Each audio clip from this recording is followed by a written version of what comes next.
عن عمر بن الخطاب رضی اللہ عنہ قال قال رسول اللہ صلی اللہ علیہ وسلم انما الاعمال بالنیات وانما لكل امرئ ما نوى فمن كانت هجرته الى الله ورسوله فهجرته الى الله ورسوله ومن كانت هجرته الى دنيا يصيبها او امرأة ينكحها فهجرته الى ما هاجر اليه او كما قال عليه الصلاة والسلام۔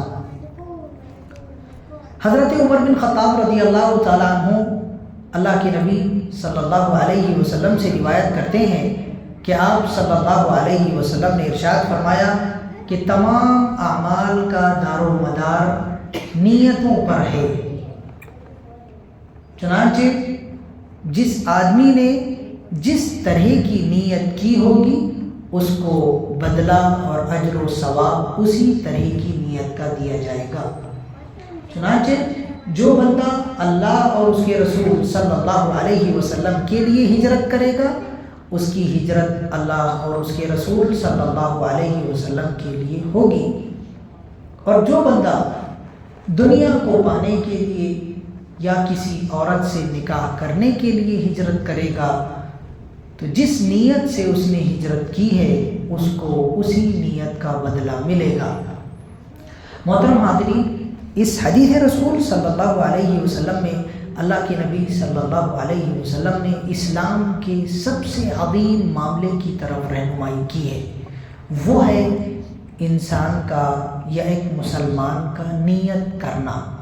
نیت ہماری شریعت کا ایسا عمل ہے جس کے بغیر کسی انسان کا اسلام بھی صحیح نہیں ہو سکتا، ایمان بھی صحیح نہیں ہو سکتا، اور اسلام اور ایمان کے تمام ارکان، تمام اعمال بغیر نیت کے صحیح نہیں ہو سکتے۔ اس حدیث رسول صلی اللہ علیہ وسلم کی شرح کچھ اس طرح سے ہے کہ اللہ کے نبی صلی اللہ علیہ وسلم نے جب فرمایا انما الاعمال، بلا شک اعمال کا دار و مدار، تو لفظ انما یہ حصر کا صیغہ ہے۔ حصر کا مطلب ہوتا ہے اختصاص، کسی چیز کا کسی چیز کے ساتھ میں خاص ہونا۔ جیسے اللہ کے نبی صلی اللہ علیہ وسلم نے فرمایا لا تطرونی کما اطرت النصارى عیسی ابن مریم انما انا عبد فقولوا عبد اللہ ورسولہ، مجھے ویسے نہ بڑھاؤ جیسے نصارہ نے عیسیٰ علیہ السلام کو بڑھا دیا، انما انا عبد، میں صرف اور صرف اللہ کا ایک بندہ ہوں۔ جیسے اللہ اپنے کلام میں فرماتا ہے انما انا بشر، اے نبی صلی اللہ علیہ وسلم آپ کہہ دیجئے کہ میں بشر ہوں۔ جیسے اللہ فرماتا ہے انما الہکم الہ واحد، تمہارا معبود صرف اور صرف ایک ہے۔ تو یہ انما انما انما حصر کے لیے آتا ہے، اختصاص کے لیے آتا ہے۔ اس حدیث میں انما کا فائدہ یہ ہے کہ اللہ کے نبی صلی اللہ علیہ وسلم بتا رہے ہیں کہ جتنے اعمال ہیں وہ اعمال نیتوں کے ساتھ میں اللہ کے یہاں صحیح ہیں اور مقبول ہیں، اور نیتوں کے بغیر ان کا کوئی وزن، کوئی اعتبار نہیں ہے۔ آگے اللہ کے نبی صلی اللہ علیہ وسلم نے الاعمال کہا، اور الاعمال میں الف لام استغراق کے لیے ہے۔ اس کا مطلب جتنے عمل ہیں، دیکھیں اعمال کی بہت ساری قسمیں ہیں۔ ایک عمل ہے دنیاوی عمل، جیسے انسان کا کھانا پینا، چلنا پھرنا، اٹھنا بیٹھنا، تجارت کرنا، کاروبار کرنا، یہ کون سا عمل ہے؟ دنیاوی عمل۔ ایک عمل ہوتا ہے اخروی عمل، آخرت والا عمل، جیسے انسان کا نماز پڑھنا، روزہ رکھنا، زکوٰۃ دینا، حج کرنا، قربانی کرنا، سچ بولنا، والدین کی خدمت کرنا، پڑوسیوں کا خیال کرنا، یہ کون سا عمل ہے؟ اخروی عمل۔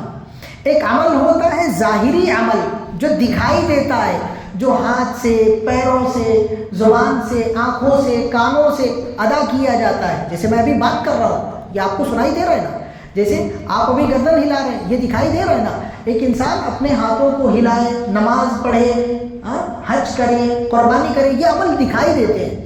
تو دکھائی دینے والے اعمال یا نہ دکھائی دینے والے اعمال، جیسے انسان کے دل میں اللہ کا ڈر، اللہ کا خوف، اللہ کا تقوی، اللہ کی خشیت، اللہ پر ایمان، اللہ سے امید،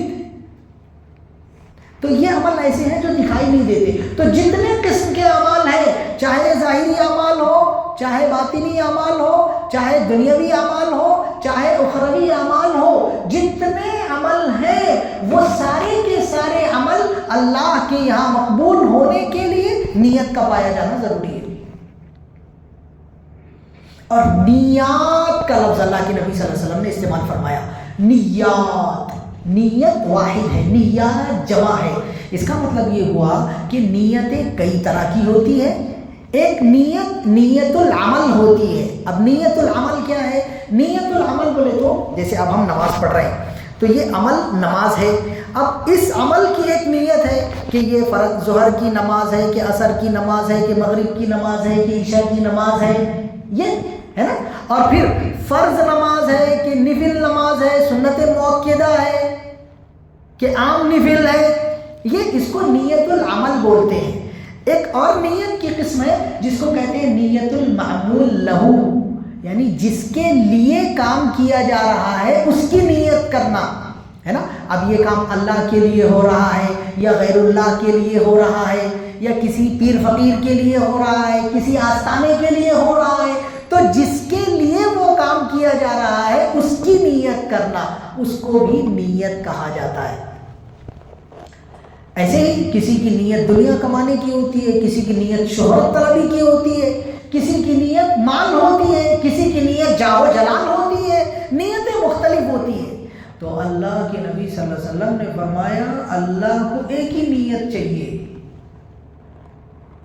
من کان یرید العاجلۃ عجلنا له فیہا ما نشاء، جو بندہ دنیا چاہے گا ہم اس کو دنیا دے دیں گے. ولیس له فی الآخرۃ من نصیب، آخرت میں کوئی حصہ نہیں ملے گا. من کان یرید الحیاۃ الدنیا وزینتها نوفی الیہم اعمالهم فیہا وہم فیہا لا یبخسون. جو لوگ اپنے عمل کے ذریعے دنیا چاہیں گے اللہ ان کے عمل کا بدلہ دنیا میں ان کو دے دے گا، لیکن جب وہ آخرت میں اللہ کے پاس میں آئیں گے تو ان کے عمل کا کوئی بدلہ ان کو نہیں ملے گا. بلکہ ابن ماجہ کی ایک روایت میں اللہ کے نبی صلی اللہ علیہ وسلم فرماتے ہیں کہ اللہ رب العالمین جب بندہ اللہ کے پاس میں قیامت کے دن اپنے عمل کا بدلہ لینے کے لیے آئے گا تو اللہ بولے گا کس کے لیے کرا تھا؟ فلاں کو دکھانے کے لیے، فلاں کو سنانے کے لیے. تو جا جس کے لیے کرا تھا اس کے پاس میں جا کے بدلہ مانگ لے، میرے لیے نہیں کرا تھا، میرے سے بدلہ نہیں لینا. اس کے لیے میرے بھائیو اگر ہم اپنی نیتوں کو خالص نہیں کریں گے تو ہمارے یہ اللہ کے لیے کیے جانے والے اعمال بھی شیطان کے لیے ہو سکتے ہیں، یا اپنے آپ کے لیے ہو سکتے ہیں، یا ریاکاری کے لیے ہو سکتے ہیں، یا سمعہ کے لیے ہو سکتے ہیں. یہ توحید ہونے کی بجائے شرک ہو سکتا ہے. لہٰذا اپنی نیتوں کو اللہ کے لیے خالص کریں اور اپنے ہر کام کو اللہ کی رضا کے لیے کریں اور اس کے لیے دعا بھی کریں. حضرت عمر رضی اللہ تعالیٰ عنہ ہمیشہ ایک دعا کرتے تھے، وہ دعا یاد کر لیں آپ لکھ کے. وہ دعا اللہم اجعل عملی کلہ صالحا واجعلہ لوجہک خالصا ولا تجعل لأحد فیہ شیئا. اے اللہ میرے تمام اعمال کو صالح کر دے اور میرے تمام اعمال کو صرف تیرے لیے کر دے، اور کسی بشر کا، دنیا کے کسی حظ نصیبے کا، کسی حصے کا میرے کو کچھ نہیں چاہیے، صرف تیری رضا کے لیے میرے اعمال بنا دے. تو یہ دعا ہم کو کرنا چاہیے. اور ایسے ہی یہ دعا کرنا چاہیے اللہم انی اعوذ بک ان اشرک بک وانا اعلم واستغفرک لما لا اعلم. اے اللہ میں اس بات سے تیری پناہ چاہتا ہوں کہ میں تیرے ساتھ میں شرک کروں، اور اگر اللہ جانے انجانے میں بھول چوک میں کبھی مجھ سے شرک ہو گیا ہوگا، کسی عمل کو میں نے تیرے علاوہ کسی اور کے لیے کر لیا ہوگا تو اللہ معاف کر دے. تو ہمیں نیتوں کو سیکھنا چاہیے کیونکہ انسان کا نیت کرنا اس کے عمل سے زیادہ بڑا مرتبہ رکھتا ہے.